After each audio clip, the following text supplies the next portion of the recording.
Hi everyone and welcome, this is the Apostate Prophet. The Quran, which is the holy book of Islam, the religion of mysteries, is full of mysteries. In the studies of Islam, there is a well-known thing called Huruf Muqattat, which stands for disconnected letters or disjoint letters. These disjoint letters are 14 combinations of letters found at the beginning of 29 of the 114 chapters of the Quran. They are also called the mysterious letters, and you will understand why. All of these letters are at the beginning of chapters. They are recited when reciting the Quran, and almost in all cases, the Quran refers to itself, or seemingly to these letters, immediately after the letters. For example, Alif Lam Ra, this is a book which we have revealed to you. Alif Lam Mim, this is the book about which there is no doubt. Ta Sin Mim, these are the verses of the clear book. In only 3 out of 29, it doesn't.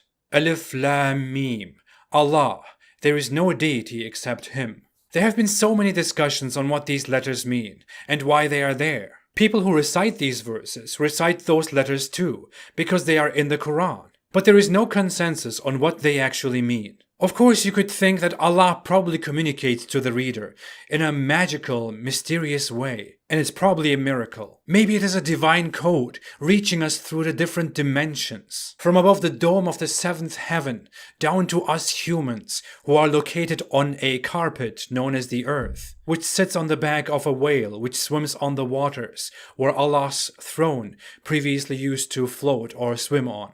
Maybe aliens brought these letters. Maybe it is a different civilization from the future that is just messing with us and laughing about the efforts of Islamic scholars who are trying to decipher these letters. Maybe it is just nothing.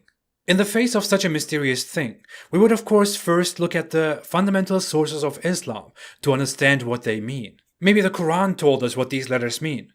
Well, it didn't. Maybe Muhammad told us and his believers what these letters are about. He didn't.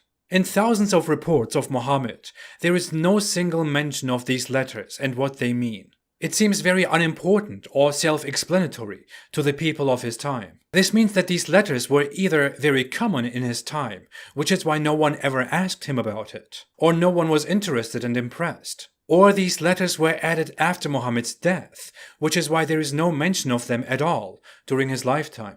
Islamic scholars and others who study the Quran have tried to interpret these letters and have come up with different explanations. Some early scholars have said that they stand for qualities of Allah, like Allah is Hadi, the guide. And some scholars of our time still support this view. But you could ascribe any meaning to these letters, including very negative ones, and you couldn't get any certain conclusion from these letters at all. There are countless possibilities, and these letters are very select letters. All that makes this interpretation very arbitrary. Scholars weren't able to agree on this. Other scholars somehow think these letters are a miracle of the Quran. No one can decipher them, which means it is a miracle. Everything can be a miracle in Islam. Sorry, everything is a miracle in Islam. But what kind of logic is that? I could write a book now and start every chapter with weird drawings and letters, and people could eternally try to figure out what those letters and drawings mean. If I conquered other nations in a very bloody way and forced my book as obligatory upon them. Others have suggested that this might just be some kind of exclamation to get the attention of the reader. That makes sense, but it's also kind of weird. Islamic mysticists have long claimed that these letters have some mystical meanings that we don't understand with our simple minds, meanings that are miraculous and glorious. They are the key of the Quran and are only shared with very few holy people among the Muslims, whom Allah guides and loves. Angels take care of these letters and reveal their life-changing meaning to these important, selfless, high scholars whom Allah has chosen. Mystics are known to say weird stuff like that. Some think these letters might be references to the names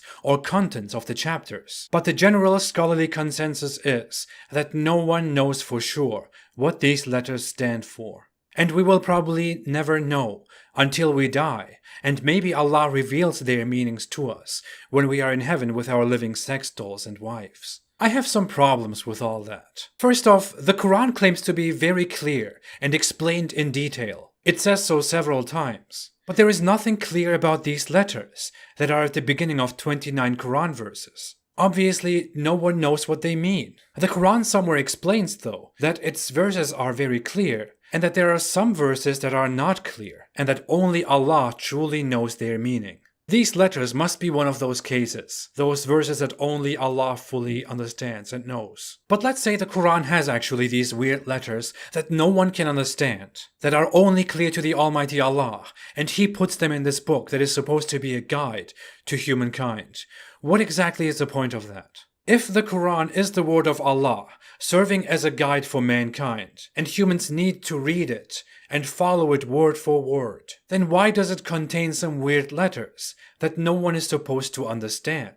And why would this be a miracle? Why would it be a secret? Why would there be a secret code? What is the point?